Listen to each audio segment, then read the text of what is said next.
اصل نصاب حکومت پاکستان نے جو مقرر کیا ہے اس کے مطابق سکولز میں، کالجز اور یونیورسٹیز میں بہت سی ایسی تھیوریز پڑھائی جاتی ہیں جو در حقیقت گمراہی پر مشتمل ہیں۔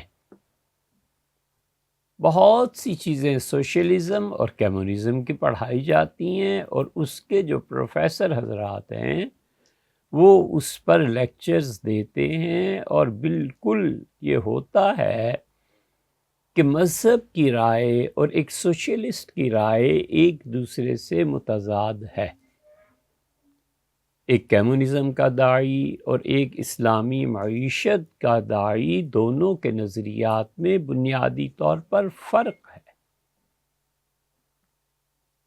ایک ڈارون کی تھیوری پڑھاتا ہے اور اس کے مقابلے میں دوسرا جو شخص پڑھا رہا ہے اس کو اتنا قابل ہونا چاہیے کہ وہ ڈارون کا رد کر سکے۔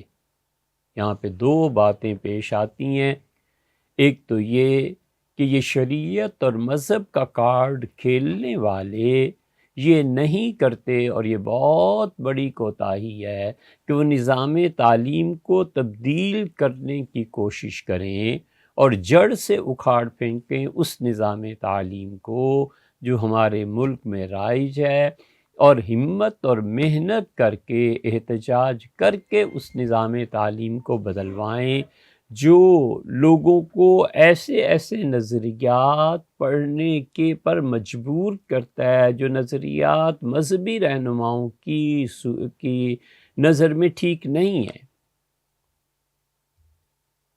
یا پھر وہ یہ کریں کہ مثلا ڈارون کی تھیوری ہے، ایک آدمی اس ملک کے قانون کے مطابق پڑھا رہا ہے، آپ اتنا بڑا آدمی لائیں جس نے ڈارون کی تھیوری کو پڑھا ہو، مذہب کو پڑھا ہو، اور پھر مذہب کی بنیاد پر اس کا رد کرے۔ اب اتنا پڑھا لکھا آدمی مذہبی طبقے میں آئے کہاں؟ ہم تو اس زبان انگلش کو ہی نہیں جانتے پڑھتے جس زبان میں وہ کتابیں ترجمہ ہوا ہے یا وہ لکھی گئی ہیں۔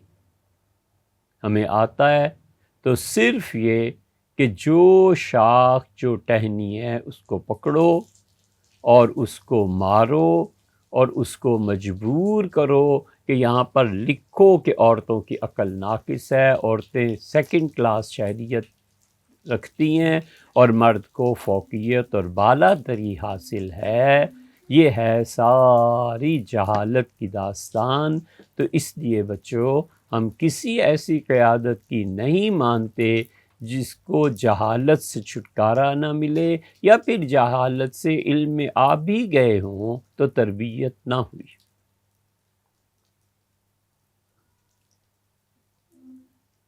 جب اس ملک کے نظام تعلیم میں کفریہ چیزیں بقول آپ کے رائج ہیں تو ہمیں جدوجہد کرنی چاہیے۔ ہم کیوں نہ ڈارون کی تھیوری پہ کسی دن بحث کریں اور اپنے بچوں کو بتائیں کہ بیٹے یہ پڑھایا جا رہا ہے دنیا میں، وَلِعِیَاذُ بِاللَّہ یہ کفر ہے، شرک ہے، کچھ بھی ہے، اس کے مقابلے میں تم ہماری سنو۔ وہ تو کوئی ہے نہیں۔ یہ تو اس وقت ہو جب ڈارون کی تھیوری کو پڑھ کے پھر اس کا رد کیا جائے۔ کتنے آدمی ہیں آپ کے ملک میں جو مذہبی قیادت پر فائز ہیں اور ان چیزوں کو انہوں نے پڑھا ہے؟ کچھ بھی نہیں ہے۔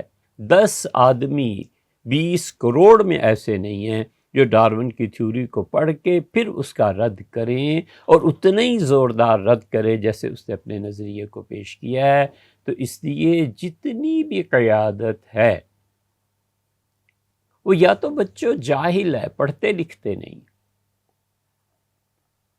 اور یا ان کی تربیت نہیں ہوئی۔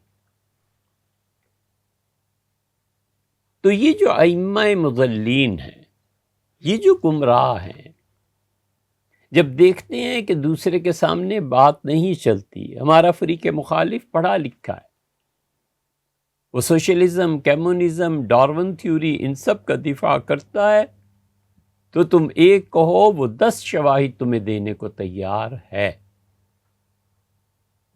تو پھر وہ دوسرا سہارا لیتے ہیں، اور وہ دوسرا سہارا ظلم ہے۔ اس شخص کو مارو، اس شخص کو قتل کر دو، اس شخص کو جیل میں ڈلوا دو، اس شخص کو جینے نہ دو، زندگی کا حق چھین لو، اس لیے کہ یہ کفر کو پھیلا رہا ہے۔ اصل بات پہ جد و جہد نہیں کرنی کہ اس نظام تعلیم کو بدلو، بلکہ کرنا یہ ہے کہ جو کوئی شخص بھی ہمارے ذوم میں، ہمارے اپنے خیال میں، ضروری نہیں کہ وہ دینی کے خلاف ہو، ہمارا اپنا ذوم اور خیال جس کے کوئی بنیاد نہیں ہے، اس کے مطابق اگر یہ شخص اسلام کے خلاف ہے تو پھر اس کو قتل کر دو۔ من سب نبی فاقتلوہ، جو حضور صلی اللہ علیہ وسلم کو برا کہ اسے قتل کر دو۔